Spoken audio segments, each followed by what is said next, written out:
영생은 어떻게 얻고 영생을 누리게 되느냐? 이건 어렸을 때 주일학교 나온 친구들도 다 알 수 있는 내용이죠. 그러니까 다 알고 있는 요한복음 3장 16절 이야기 보면 누구든지 예수님을 믿으면 영생을 얻는다. 이거는 교회를 어릴 때부터 다닌 분들은 달달 외우다시피 하는 내용이죠. 자, 그래서 요한복음 3장 15절 16절을 봐도 예수님을 믿으면 영생을 얻는다를 두 번에 걸쳐서 강조하고 있습니다. 이는 그를 믿는 자마다 영생을 얻게 하려 하심이라. 하나님이 세상을 이처럼 사랑하사 독생자를 주셨으니 이는 그를 믿는 자마다 멸망하지 않고 영생을 얻게 하려 하심이라. 예수님을 믿으면 영생을 얻는다. 이건 가장 기본적인 원리라고 할 수가 있겠습니다. 자, 그런데 똑같은 사도인 요한이 요한 1서에서는 좀 다르게 표현하고 있습니다. 요한 1서 3장 14절 15절을 보겠습니다. 같이 읽겠습니다. 우리는 형제를 사랑함으로 사망에서 옮겨 생명으로 들어간 줄을 알거니와 사랑하지 아니하는 자는 사망에 머물러 있느니라. 그 형제를 미워하는 자마다 살인하는 자니 살인하는 자마다 영생이 그 속에 거하지 아니하는 것을 너희가 아는 바라. 요한복음 3장 15절 16절 말씀은요, 예수님을 믿어야 영생을 얻는다라고 말씀하고 있습니다. 그런데 똑같은 사도인 요한이 요한 1서 3장 14절 15절에서는 형제를 사랑해야 사망에서 생명으로 옮긴다. 형제를 미워하면 그 속에 영생이 거하지 않는다라고 말하고 있어요. 자, 신약 성경에서 영생이라는 말은 요한이 가장 많이 말을 했는데 요한 복음에만 20번에 걸쳐서 영생 이야기가 나옵니다. 그런데 우리가 대부분 생각할 때 영생은 교리를 잘 알고 교리를 믿는 것이죠. 예수님을 믿어 구원에 이르고 영생을 얻는다. 가장 기본적인 교리로서 알고 있습니다. 그래서 우리는 내가 개인적으로 하나님을 잘 믿으면 영생을 얻고 구원을 얻는다라는 생각을 가지고 있어요. 그래서 구원은, 영생은 수직적 관계만 잘 만들면 된다. 교회 가서 골치 아프게 사람들 만나고 관계하고 필요 없고 그냥 오로지 나는 예수님만 잘 믿으면 된다. 충분히 개인적으로 그럴 만한 사연과 이유가 있으실 거죠. 그래서 사람 보기 싫고 그리고 그냥 나는 이 꼴 저 꼴 안 보고 십자가만 바라볼란다. 그래서 교회 오실 때 경마장의 말처럼 딱 들어오셔서 예배 끝나고 나면 나갈 때 또 딱 보지 말자, 관계하지 말자, 아는 척하지 말자. 그냥 그러면서 나는 오로지 주님만 바라본다라는 것. 그래도 나는 영생하는 일에 지장 없으니까 우리는 생각이 들 수밖에 없는 상황들이 있어요. 하지만 오늘 요한은 하나 더 이야기하고 있습니다. 형제를 사랑해야, 형제를 미워하면 영생이 없다라고 말하고 있는 거죠. 영생은 수직적 관계만 잘 만들어야 되는 것이 아니라 수평적 관계가 있어야 한다는 것입니다. 그냥 나는 하나님과 개인적인 관계만 잘 만들어서 영생하면 돼 하는 도구가 아닙니다. 교회는 우리가 함께 형제를 사랑하고 원수된 것을 회복함으로 영생을 누리는 것입니다. 이것을 위해서 주님은 교회를 허락하셨던 것이죠. 그러므로 요한복음 3장 15절만 보지 마시고 요한 1서 3장 15절을 함께 보셔야 합니다. 그러면 요한 1서 3장 23절에서 이 두 가지가 융합되어 있구나 하는 걸 발견할 수가 있습니다. 요한 1서 3장 23절 같이 읽어볼까요? 그의 계명은 이것이니 곧 그 아들 예수 그리스도의 이름을 믿고 그가 우리에게 주신 계명대로 서로 사랑할 것이라. 자, 이제 공식이 이해가 가시죠? 요한복음 3장 15절과 요한 1서 3장 15절을 합치니까 요한 1서 3장 23절이 나오는 것입니다. 우리가 예수님을 믿는 것과 그리고 형제를 사랑하는 것이 온전히 융합되어졌을 때 그때 저와 여러분에게 영원한 생명이, 진리가 함께할 줄 믿습니다. 자, 그러면 우리가 이곳에서 공동체를 이루어 가야 되는데 또 공동체라는 용어를 쓰면 좀 부정적으로 보시는 분들이 있어요. 공동체라는 말의 의미는요, 내가 너에게 선물이고 네가 나에게 선물이다 하는 것이 공동체라는 뜻입니다. 그러므로 우리가 교회나 가정이나 커뮤니티라고 말을 하는 것은 아빠가 엄마에게 선물이고 엄마 아빠가 자식들에게 선물이고 자녀들이 아버지 어머니에게 선물이 되었을 때 우리는 그것을 공동체라고 하는 것입니다. 목사가 교인들에게 선물이 되어주고 교인들이 목회자에게 선물이 되고 장로님이 권사님이 집사님이 선교사가 교회에 선물이 되어주고 교인들이 그렇게 서로에게 선물이 되어줄 때 우리는 여기를 뭐라고 하는 것입니까? 커뮤니티, 교회 공동체라고 말을 하는 것입니다. 교회는 서로에게 선물이어야 합니다. 그래서 존재 자체가 선물이어야 하는 거죠. 사역하느라 그 사람의 기능만 보고 있다고 한다면 우리는 교회에서 공동체를 경험하는 것이 아니라 사회생활하는 것입니다. 장로는 장로답게 해라, 목사는 목사답게 해라, 권사, 집사, 목자, 초원직이, 소그룹 리더들 역할 똑바로 하자. 만약 그러고 있다면 우리는 사회생활하고 있는 것이죠. 그리고 목회자에게는 직장생활이 되는 것이고, 이것은 우리가 말하는 커뮤니티, 공동체를 이루어가는 것이 아니다 이 말인 거예요. 사랑하는 성도 여러분, 우리 장로님들에게 여러분이 좋은 선물이 되어 주십시오. 장로님들이 우리 교인들에게 좋은 선물이 되어주고, 우리 목사님들에게, 우리 성도님들이 좋은 선물이 되어주시고, 우리 목사님들이 여러분에게 좋은 선물이 될 때 우리는 공동체다라고 할 수 있다는 것이죠. 우리 교회 와서까지 직장생활하고 사회생활하지 않게 되시기 바랍니다. 이곳에서는 공동체로 살아가는 것이죠. 분명한 것은 하나님은 성도를, 그리고 우리가 서로에게 선물이 되게 하고, 교회가 이 땅 가운데 존재하는 이유도 이웃들에게 선물이 되라고 있다는 것입니다. 우리가 선물의 역할을 못한다면 우리는 아무것도 아닌 거죠. 그러므로 하나님, 우리가 서로에게 선물이 되고 교회가 이 한인사회와 성도들과 이웃들에게 선물이 되게 해 주십시오. 그럴 때 우리는 이것을 커뮤니티라고 말할 수 있다는 것입니다. 자, 그래서 요한 1서 3장 23절 24절을 다시 한번 봅니다. 그의 계명은 이것이니 곧 그 아들 예수 그리스도의 이름을 믿고 그가 우리에게 주신 계명대로 서로 사랑할 것이니라. 같이 읽겠습니다. 그의 계명을 지키는 자는 주 안에 거하고 주는 그의 안에 거하시니 우리에게 주신 성령으로 말미암아 그가 우리 안에 거하시는 줄을 우리가 아느니라. 사랑하는 성도 여러분, 23절을 알아야 되는 이유가 뭐냐 그러면 그래야 24절이 나와요. 예수님을 믿고 그리고 서로 사랑해야 뭘 알게 됩니까? 주님이 내 안에 계시고 내가 주님 안에 있다는 걸 알게 된다는 거예요. 여러분, 내가 내 안에 주님이 계신지 난 잘 모르겠다. 내가 주 안에 있는지 난 잘 모르겠어요. 성경을 덜거서 모르는 것도 아니고요. 교리가 부족해서가 아니고요. 기도가 부족해서 모르는 게 아닙니다. 뭐가 없어서죠? 사랑하지 않기 때문입니다. 내가 사랑하기 시작을 하면 내가 주 안에 있고 주님이 내 안에 있는 것을 알게 된다는 거예요. 사랑하는 성도 여러분, 교리를 얼마나 더 알아야 되나? 신학을 알아야 되나? 성경 지식이 부족하나? 기도가 부족하나가 아니고요. 주님은 사랑이 없을 때 내가 주님 안에 있는지 주님이 내 안에 있는지를 모르게 된다라고 말씀하고 있는 것입니다. 여러분, 언제 구원의 확신이 헷갈리십니까? 언제 우리가 구원의 확신이 흔들릴까요?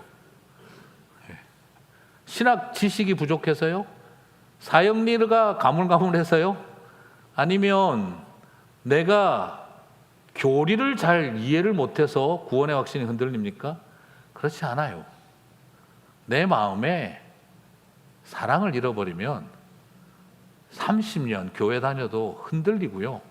목사, 선교사, 장로, 어떤 직분을 가져도요, 사랑을 잃어버리면 내가 하나님이 안에 있는지 하나님이 내 속에 있는지 헷갈립니다. 내가 주님 안에 있다는 걸 알 수가 있을까요?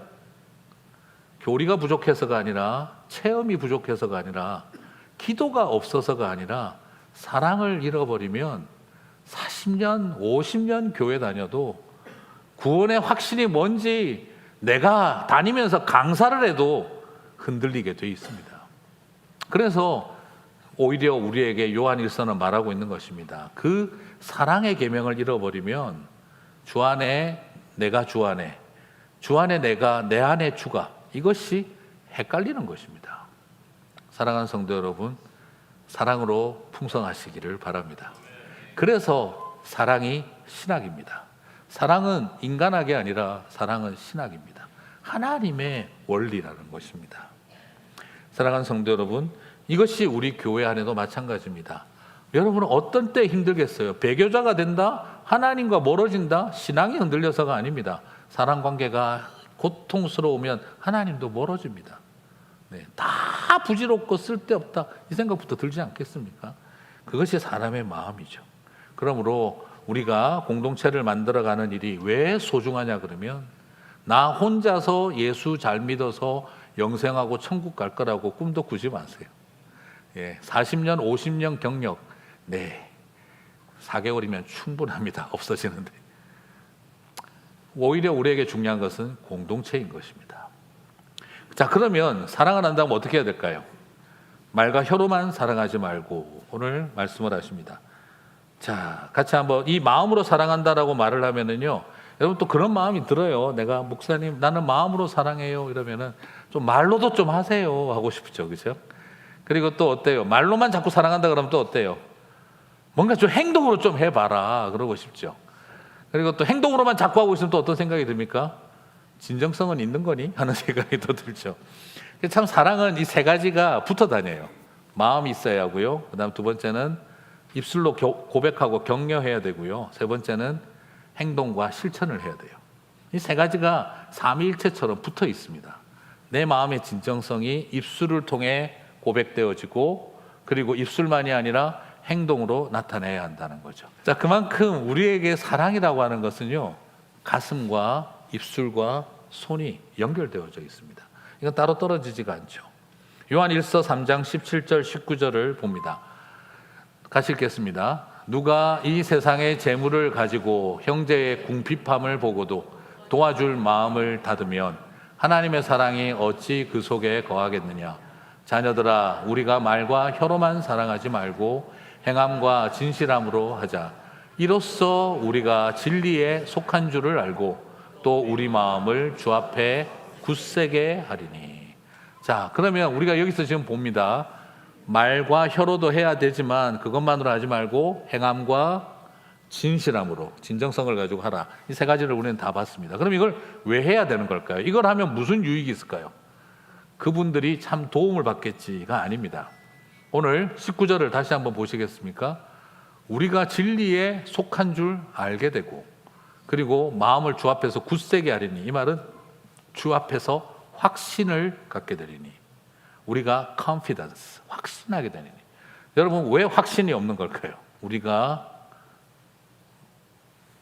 진심으로, 입술로, 행함으로 사랑하지 않았기 때문에 우리가 진리 안에 있는지 헷갈리는 거고, 우리가 그래서 확신을 못 갖게 되는 것입니다. 오늘 우리에게 가르쳐주고 있는 것은 사랑을 잃어버리면 다 사라지는 것이고, 가슴 속에 사랑이 가득하면 이 모든 것을 누리게 된다고 가르쳐주고 있는 것이죠. 그러면 또 이렇게 이야기를 하고 나면 또 그런 분들도 계세요. 목사님, 결국에는 또 행함을 강조하는 거예요? 행위를, 실천을 강조하는 것은 행함을 강조하는 거 아닙니까?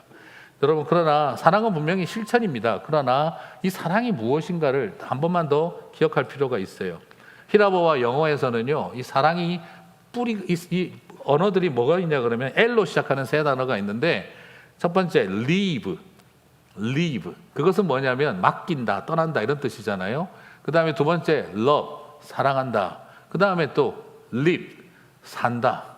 live, love, live. 자, 이 세 L로 들어가는 이 세 단어가 뿌리라고 할 수 있는, 모체가 되는 말이 뭐냐면 바로 believe입니다. 그 말이 맞는 게, 여러분 어떻게 해야 맡길 수 있으시겠어요? 믿어야 맡기죠. 믿으니까 끝까지 사랑하죠. 믿으니까 함께 살죠. 여러분, 어떻게 우리가 함께 삽니까? 믿으니까. 어떻게 끝까지 사랑합니까? 지금 저렇지만 믿으니까. 그래서 이 believe는 우리로 하여금 맡길 수 있는, 사랑할 수 있는, 그리고 살 수 있는 함께 그 마음을 허락해 주는 줄 믿습니다. 그래요. 그래서 우리가 가정이 커뮤니티가 되는 것입니다. 여러분, 아들, 딸 못 믿으면 어떻게 되세요? 그걸 집이라고 하겠어요? 그럴 때 우리 뭐라고 합니까? 집구석이라고 하지 않습니까? 도저히 인간을 믿을 수가 없는데, 같이 살 수가 없는데, 그러면 어때요? 이놈이 집구석이죠. 그렇지만 우리가 믿을 때 어떻게 됩니까? 재산을 맡기는 겁니다. 믿을 때, 그리고 우리의 소중한 결정을 맡기는 겁니다. 그리고 믿기 때문에 떠나는 것입니다. 못 믿는데 어떻게 떠납니까? 그러므로 못 떠나는 게 아니고요. 뭐가 문제죠? 못 믿고 있기 때문에 못 떠나는 거예요. 못 믿으니까 못 떠나죠. 내가 다 쥐고 있어야지. 또 어떻습니까? 왜 끝까지 사랑 못합니까? 못 믿으니까. 그리고 왜 끝까지 못 삽니까? 못 믿으니까 함께 살 마음이 없는 것입니다. 그러므로 여러분 사랑하십시오 하는 이 메시지는 그냥 율법주의적인 행위를 요구하는 메시지가 아니라 여러분 제대로 믿으십시오를 담고 있다는 것입니다. 그래서 여러분 부탁드립니다. 알아요. 개인적으로 참 힘들고 어려우셨던 일, 저는 완벽하게 자신 있고 좋아서 이런 이야기 하는 게 아니고요. 그리고 혹시라도 정말 어쩔 수 없이 깨지고 끊어질 수밖에 없는 자리에 계신 분들을 지금 제가 정죄하고 판단하기 위해서 그렇게 막 하면 이거는 폭력이죠. 그런 의도로 말하는 게 아니라 저도 똑같은 사람이기에, 저도 똑같이 연약한 인생이기에, 그죠? 맞잖아요. 그죠? 우리 미국 죽겠는데 어떡하실 거예요? 그럴 우리가 다 그렇잖아요. 똑같은 마음, 그 힘든 마음 때문에 힘들 때, 그때 그냥 우리도 모르게 그런 생각 하거든요. 자꾸 다 때려치워라. 주님만 쳐다보고 산다. 네, 여러분 그게 사탄이 우리를 더 깊은 수렁 속으로 몰아넣는 방법이에요. 힘들지만 다시 시작할 수 있게 해주십시오. 그래서 다시 도선한 청지기 교회에서 다시 믿음을 붙들고 함께 맡길 수 있고 사랑할 수 있고 같이 살 수 있는 그 마음을 다시 회복하게 해주십시오. 우리의 가정과 삶의 자리에서 너무너무 깨지고 힘들었는데 또 그거 똑바로 하세요 이러는 시간이 아니라 그 마음을 다시 내가 회복해 갈 수 있는 계기가 될 수 있기를 간절히 소망합니다. 말씀을 이제 마무리하면서 제가 예전에 한번 나눴던 이야기인데요. 제가 입대하고 신병 교육 마치고 이렇게 보통 가족들이 첫 면회를 오잖아요. 훈련소에 있으면. 저희 어머니가 막 편지를 보내, 병주야 뭐 먹고 싶니? 근데 제가 1월 8일 강원도로 홍천에 입대해가지고 꽤 추웠는데 그때 저는 수은주가 터지는 거 처음 봤어요. 더 못 내려가가지고 그때 엄청 추웠는데 눈이 많이 오니까 와 세상에 그 눈이 쌓이는 걸 보니까 자꾸 생크림 케이크 생각이 나는 거예요. 그래서 생크림 케이크 한번 먹어봤으면 좋겠다 이 생각이 훈련소 내내 했고, 그 다음에 두 번째 저는 누워서 머리만 대고 자면 진짜 업어가도 모르거든요. 그런 저를 깨어나게 만드는 게 있더라고요. 우리 그 내무반장들이 새벽 꼭 2시만 되면 그 피곤한 시간에 라면을 끓여 먹는데 와 그 냄새가 이 잠든 곰이라고 하는 저 같은 사람을 깨우는 능력이 있더라고요. 라면 냄새가. 그래서 제가 자다가 라면 때문에 거의 막 그냥 시험에 들었던. 그래서 어머니한테 딴 거 필요 없고 어머니 라면하고 그 생크림 케이크만 좀 갖다 달라고. 그래서 저희 어머니가 생크림 케이크 이만한 거 하나 들고 오셨는데 제 평생에 전무후무하게 혼자서 한 판 다 먹어본 날이 그날이었어요. 또 생크림 갖다 주지 마세요. 그때 이야기입니다. 자, 그랬는데 그러고 나서 이제 식사를 시작을 하는데 저희 아버지가 옆에서 병주야, 네 엄마가 너 입대하고 나서 훈련소 6주 내내 저녁마다 밥 떠가지고 네 자리에 놔둔 거 아니야? 그래서 제가 깜짝 놀랐어요.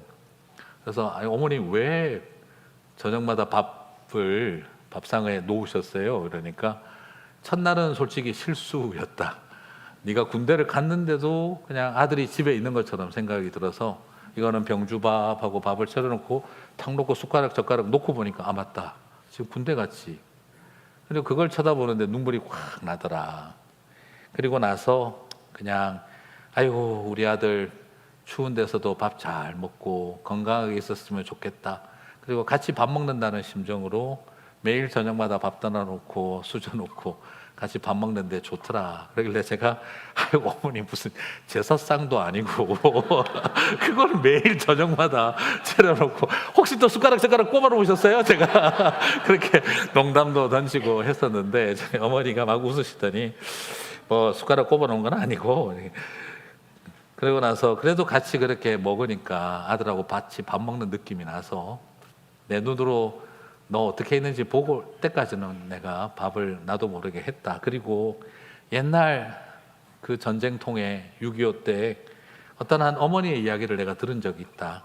아들 전쟁터에 내보내고 나서 살았는지 죽었는지 언제 불쑥 들어올는지 몰라서 그래서 그 아들 기다리면서 매일 저녁마다 끼니 때마다 밥 한 공기 더 해가지고 아들이 어느 날 불쑥 찾아오면 우리끼리 먹는 밥만 잊지 말고 항상 너를 위해 밥을 준비했다는 마음 전하고 싶어서 매일마다 밥을 끼니 때마다 어느 날 불쑥 찾아올지 모를 내 아들 위해 밥을 준비했다는 어머니 이야기를 내가 들은 적이 있다. 주변 사람들이 옆에서 그러다가 제사상 된다 그러지 말라고 해도 그 어머니는 아니야 나는 그런 것이 아니라 행여나라도 얼마나 힘들 텐데 아들 녀석 갑자기 불쑥 찾아오면 우리끼리 잘 먹고 있다는 생각 보여주고 싶지 않아서 늘 우리는 밥 먹을 때마다 네 생각을 한다. 그걸 보여주고 싶어서 밥을 준비한다고 이야기를 했다. 그 이야기가 생각이 나서 나도 준비를 했구나. 오늘 이제 얼굴 봤으니 내일부터는 준비 안 하마. 그리고 건강하게 잘 먹고 그리고 행복하게 있다가 와라. 그때 제가 신병 훈련소 마치고 밥 먹는데 그렇게 눈물이 많이 나더라고요. 밥 한 공기가 사랑을 담는 거구나. 밥 한 공기에 이런 눈물이 담기는 거구나 하는 걸 처음 알았어요.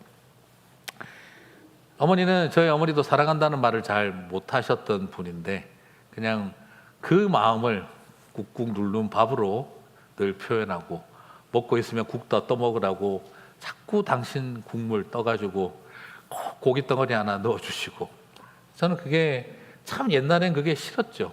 싫었는데 세월이 지나니까 그게 사랑이었구나 하는 걸 알겠어요.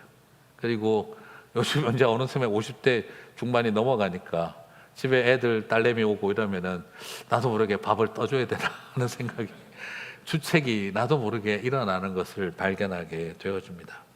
여러분 교회에서도 마찬가지 아닐까 싶습니다. 여러분 지금 나만 율법 잘 지키면 된다. 나만 의로우면 된다. 나만 올바르면 된다.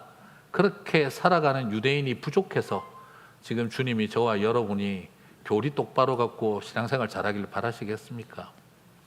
우리가 유대인같이 굴지 말고 정말 주님이 원하셨던 공동체를 이루어가는 일이 우리에게 주신 사명인 줄 믿습니다.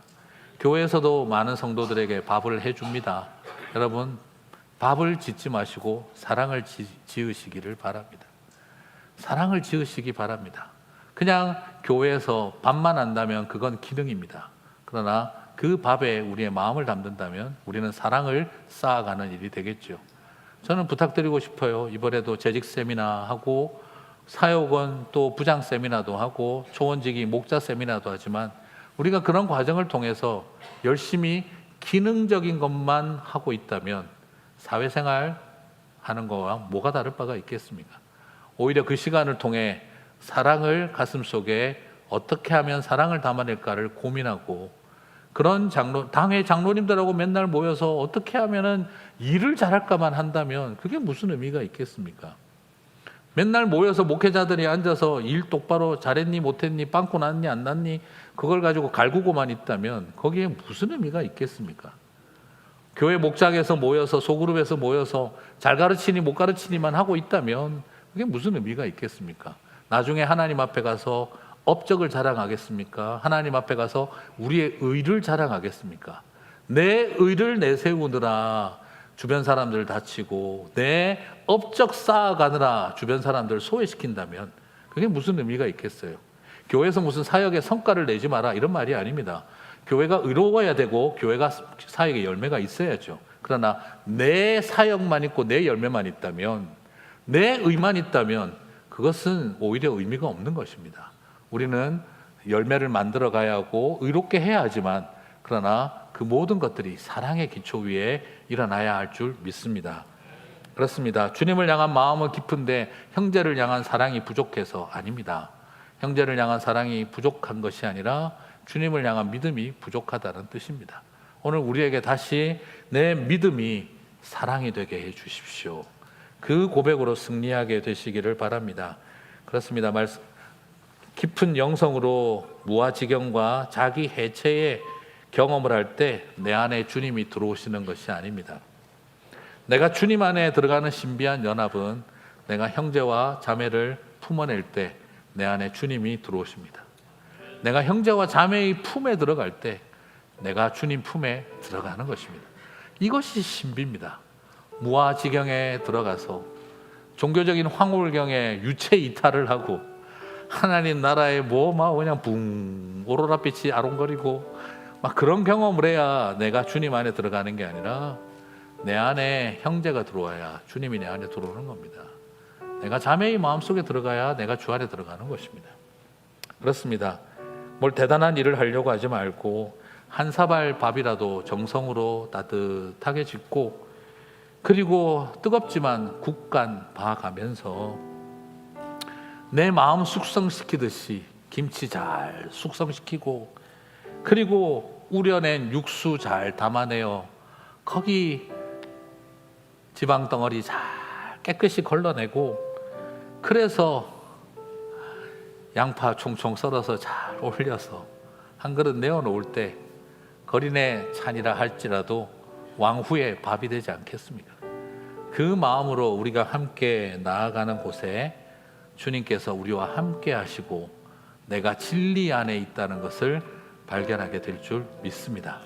그 은혜 누리는 우리 온 교회 성도님들 되시기를 주님의 이름으로 축복합니다.